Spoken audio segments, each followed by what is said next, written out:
অবশ্যই ভালো হবে। সে স্বৈরতান্ত্রিক শাসন ব্যবস্থা কায়েম করেছিল, বহুদলীয় গণতান্ত্রিক ব্যবস্থার বিলোপ ঘটন করে এককভাবে নির্বাচন করে দেশের 90% মানুষের আশা আকাঙ্ক্ষা চিন্তাকে সে ধূলিসাৎ করেছে। তারই বহিঃপ্রকাশ আজকের বাংলাদেশ।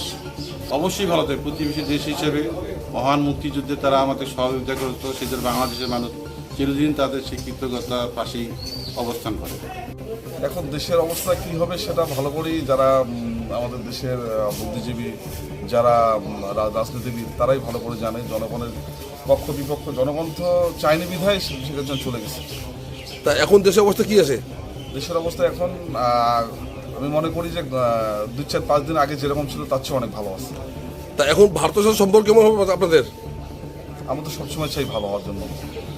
একটা দেশের সঙ্গে একটা দেশের সবসময় সম্পর্ক ভালো থাকে, এটা সবাই চায়। রাজনীতির ক্ষেত্রে হয়তোবা সেটা অল্টারনেট হতে পারে, সেদিকে আমরা যাব না। জনগণ চাই সবসময় ভালো থাকুক।